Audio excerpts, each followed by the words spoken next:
Yes, I love technology, but not as much as you see. But I still love technology, always and forever. Hello once again, and welcome back to lesson number 7 in our study of the TechWise family. Everyday steps for putting technology in its proper place. Today we're going to be talking about the car. I assume everyone's been on a road trip at some point in their life, right? Just for clarification, let's define road trip as anything longer than 3 hours. Okay? Have you ever been on a road trip longer than 3 hours? Most of us have, right? Maybe you're thinking about the places that you've been. On these road trips, did you ever play any car games? Growing up, we used to always play car games. Right? We played the alphabet game. So as you drive, you look at cars and license plates and billboards, and you try to work your way all the way through the alphabet. You know, you always seem to get stuck on Q or Z, you know. Maybe you played Who Am I, or maybe you played 20 Questions. In My Grandmother's Attic was always one of my favorite car games. So whenever we're on these long car trips, we play car games. However, all of that has changed. Technology has changed the way we travel. Technology has changed the way we do car trips. Think about that for a moment. In what ways has technology changed the way we ride in the car? And not just on long trips, but short trips to the grocery store, to a ball game, to school, to church. Technology has drastically changed the way we ride in the car. You see, there was a time in the not too distant past when car time was conversation time. In the car, you are literally confined in a very small space with another human being. Oftentimes, it's the people that you are relationally closest with. So you're in the car with your friends. You're in the car with your family. And so these car trips, especially the longer road trips, became opportunities to get to know one another. You talked. You shared life together. When conversation would run out, especially on those longer trips, maybe you would read a book, or maybe you'd listen to music together, which, you know, before iPods and all of that, you had to argue about what radio station you would listen to. You know, so again, more conversation. And then when all else fails, when conversation was done, when you put the books away, you would just sit and look out the window and enjoy God's creation. However, all that has changed. For many families, the car has simply become one more opportunity to abuse technology. Whether we're driving across the country or whether we're driving across town, we use the car as another opportunity to get on our phones. If you're looking for a new car game to play, try this one out. Next time you're on a road trip, try and count how many families you see where no one is on a phone or watching a DVD player or playing a video game. I tell you, you won't have to count very high, because most people today use their car as another opportunity to abuse technology. Technology has provided endless entertainment to every single car ride, regardless of duration, whether it's 5 minutes or 5 hours. We no longer have to sit in boredom. We no longer have to deal with cranky or impatient children. We no longer have to hear, "Are we there yet?" Isn't technology great? We no longer have to talk to one another. We no longer have to learn patience. We no longer have to be creative and invent games to play as a family. We no longer have to be bored by looking at God's creation. Maybe it's not so great. If you remember in our previous lesson, we talked about the advantages of boredom. It's not always bad to be bored. Okay, this is especially true when you find yourself in the car with your family. It's not always a bad thing to be bored. Boredom can be one of the most effective tools in relationship building if you'll let it. So before we really get into this, let's just talk about how much time we spend in our cars. You ever thought about that? We spend a lot of time in our cars.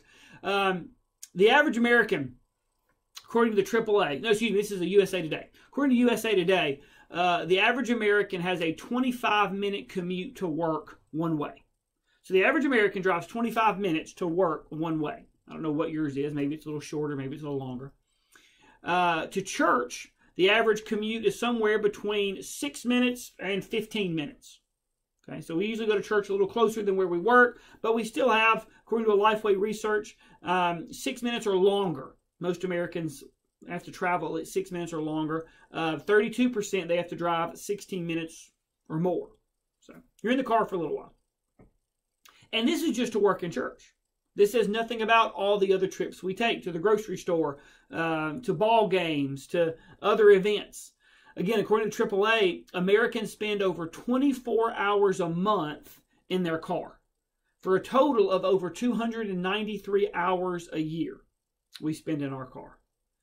In other words, we spend the equivalent of 7 40-hour work weeks in our car every single year. Now, granted, much of this time is spent alone, but a lot of it is spent with friends, with family. Now, all this time in the car, let's assume for a moment that the driver never uses their digital device, which you should never use your cell phone while you're driving. So let's assume you're not doing that. Let's talk about being a passenger. How often, as the passenger of a car, do you pick up your phone? Do you watch a movie? Do you use digital technology to entertain you? Most of the time? A lot of the time? I'm guilty, I'll be honest. We're just so quick as a passenger to pick up our phone, to check an email, to read a text, to play a game, to look on social media, to watch a video. And again, it's not just our phones. Many cars, I should say, today are equipped with full entertainment systems. You see cars today with DVD players and televisions and the works. Our car has become just another extension of our living room. So instead of talking, that's boring. Why would we want to talk to people? We can play games. Get on social media. So instead of living in a relationship in that moment, we are isolated, alone, and passively entertained once again. Think about that for a moment.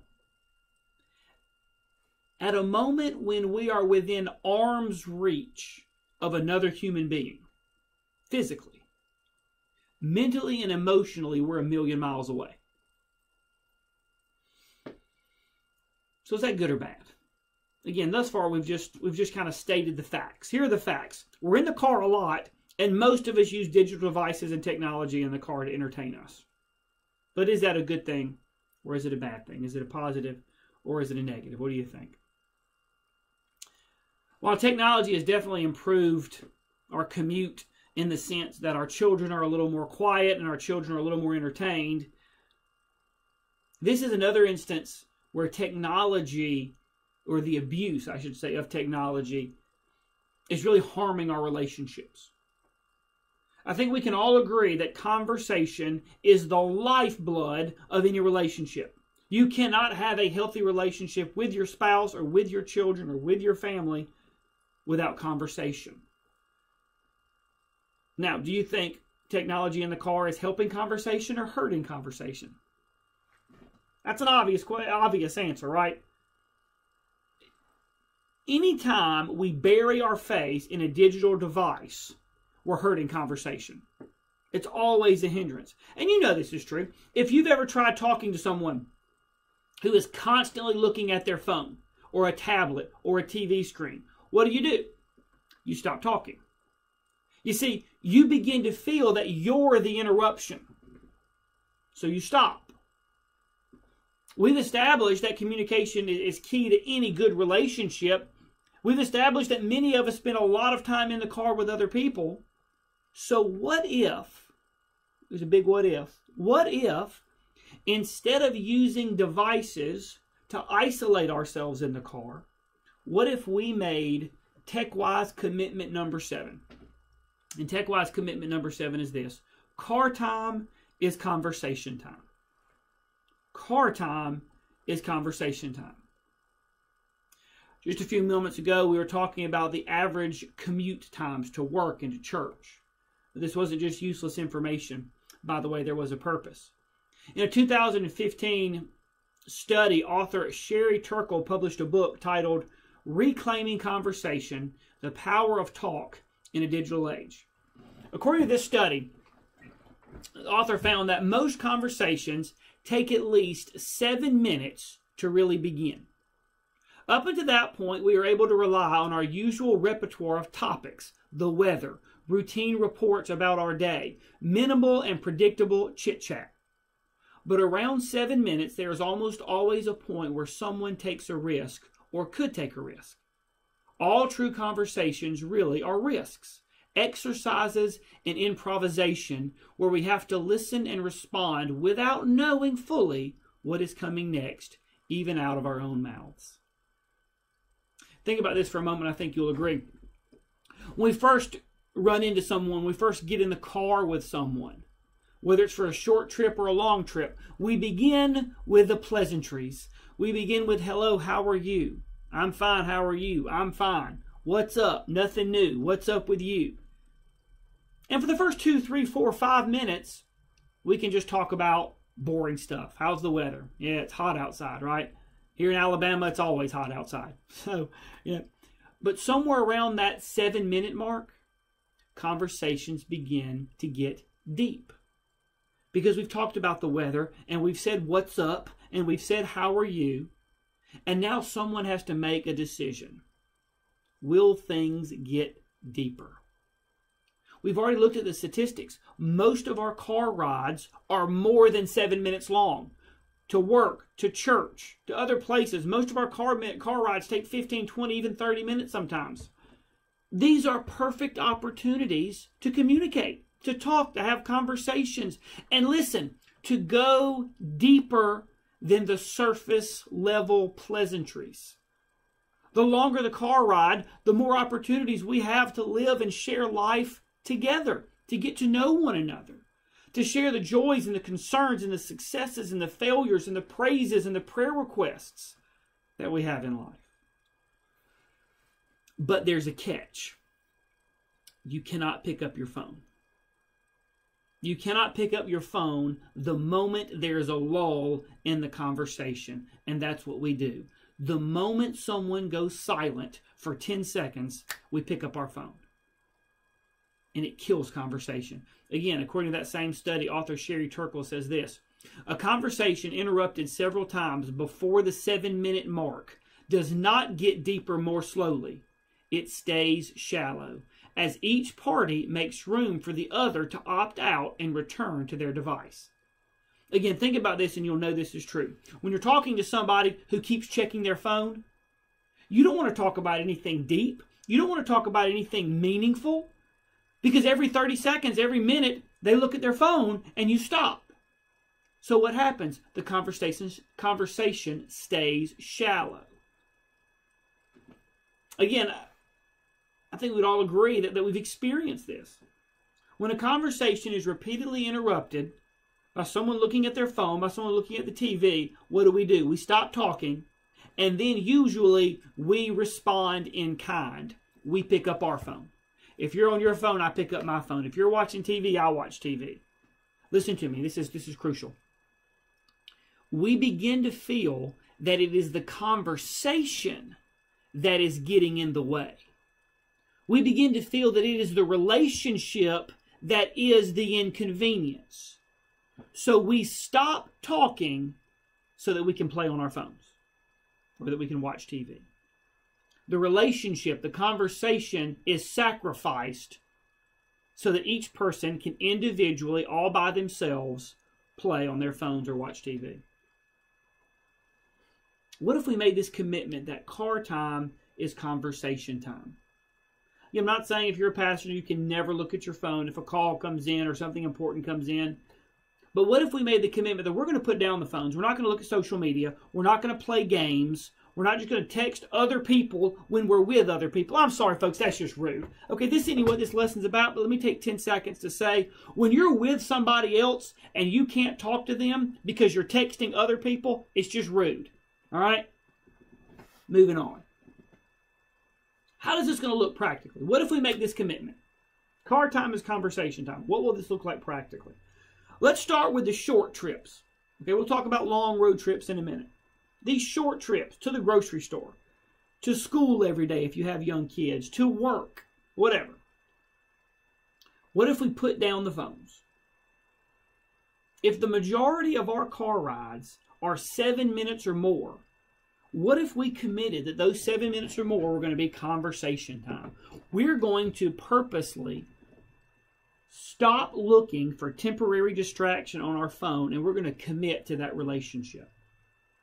What if we decided to listen to Paul in Ephesians chapter 5, verses 5 through 16? I'm not going to read all of that, but in Ephesians chapter 5, verses 5 and 16, Paul urges us to make the best use of our time. Make the best use of our time. What do you think is the best use of our time when in the car? Playing Candy Crush? Checking Facebook?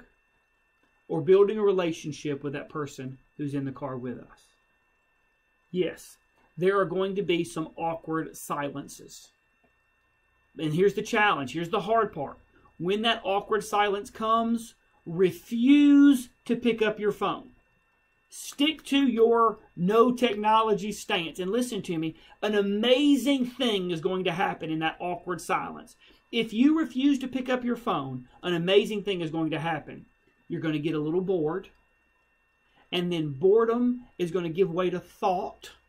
And thought is going to give way to conversation. And conversation will start to get deeper. I can honestly say this has happened countless times in my car. Okay, Lydia, my daughter, she's a talker. I mean, that girl just talks and talks and talks and talks and talks. But what I've noticed is technology shuts her up every time.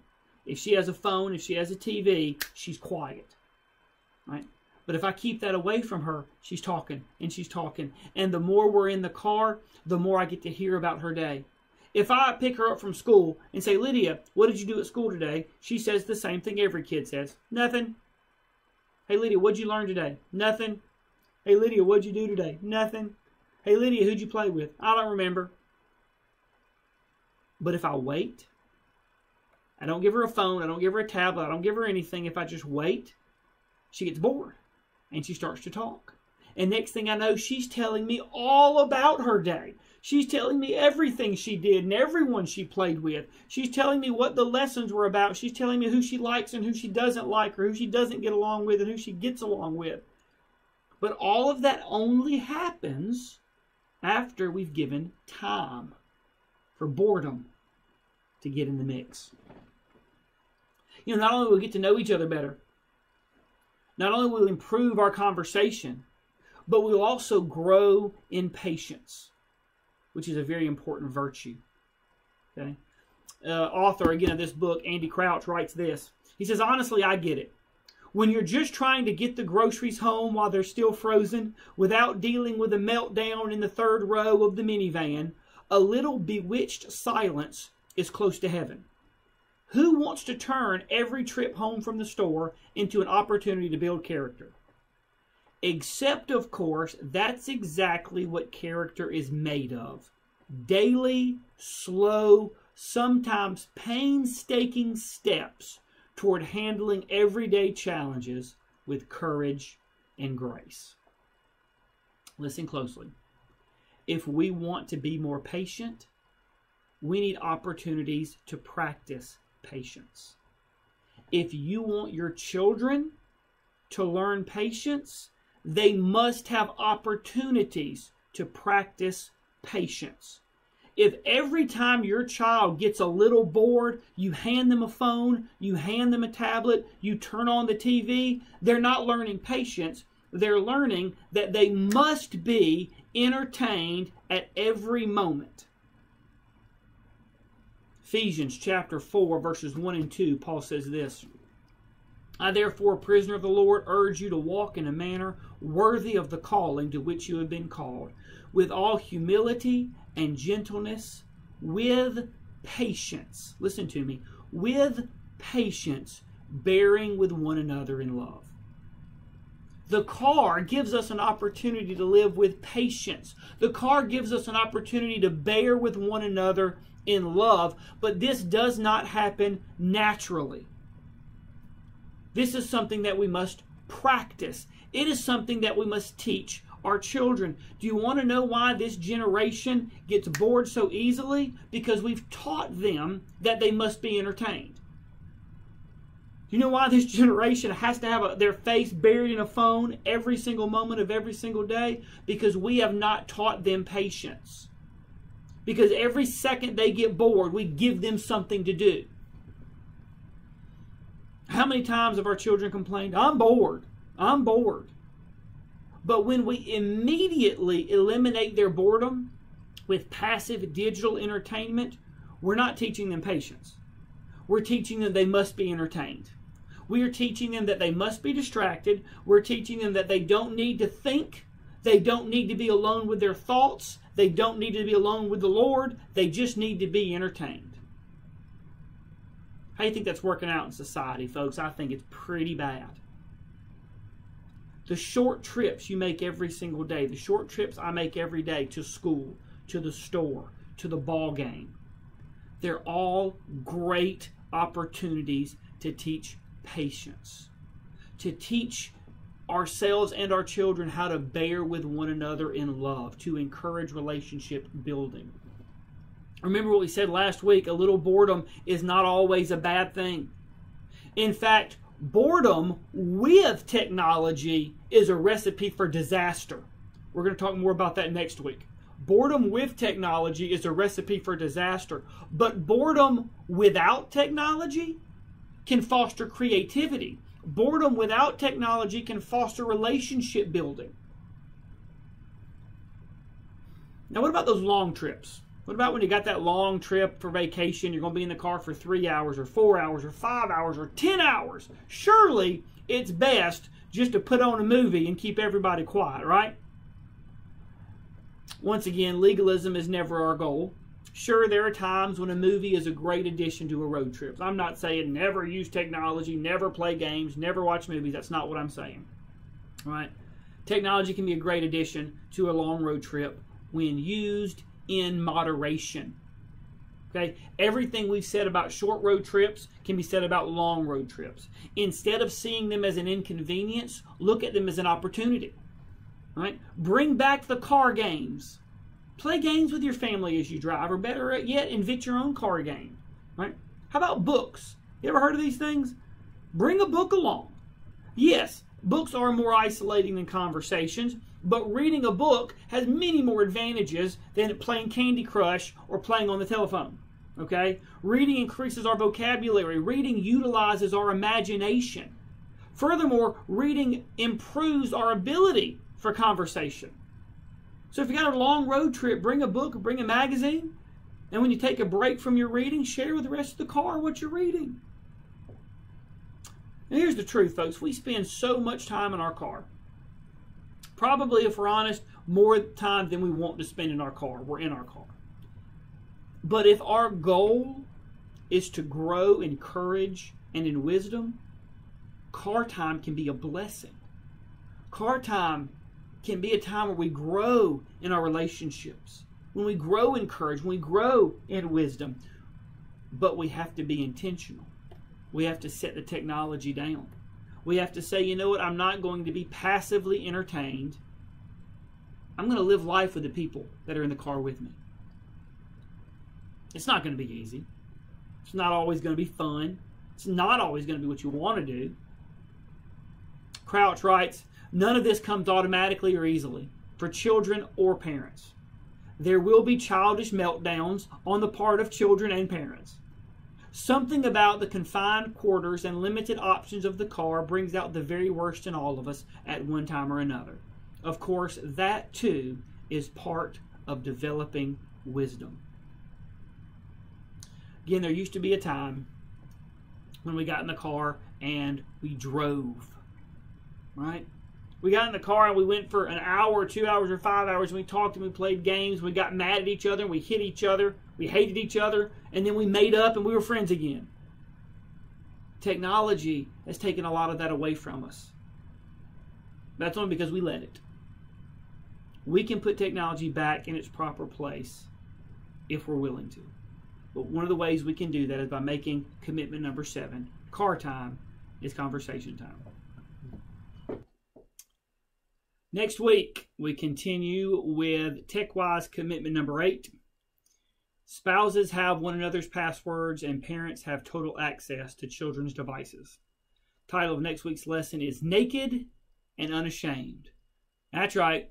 Next week, we're tackling the elephant in the room that we have avoided. Next week, we're talking about technology and specifically its impact on our sexual purity. So be ready for that. Some verses to read before next week. Genesis chapter 2, verses 18 through 25. Matthew 5, 27 through 28. And Matthew 19, 4 through 6. 1 Corinthians 6, 18. Proverbs 27, 17. Galatians 6, 1 and 2. And James chapter 5, verses 19 through 20. Here's some questions I want you to consider before next week. Why does the topic of sex make people so uncomfortable? Why are we so uncomfortable talking about sex? What effects has technology had on our sexual purity? What is the benefit of spouses having one another's passwords? What steps have you taken in your home to protect your family from sexual sin and the dangers of technology? We're going to talk about all that next time. All right, let's pray. Dear Heavenly Father, we come to you today. We thank you for your blessings. We thank you for the opportunity we have again to study your word and to continue to grow in wisdom and courage. Lord, I pray that we do just that. You have given us some amazing technological advances, and we thank you for them. The car is one of them. It's great technology, the car. Lord, I pray that we use that gift to grow in our relationships, to benefit our relationships. Don't let us turn it into another opportunity to abuse technology. Lord, I ask you to watch over us and to protect us until we're back. We love you, Lord. Amen. All right. See you guys next time. Yes, I love technology, but not as much as you see. But I still love technology.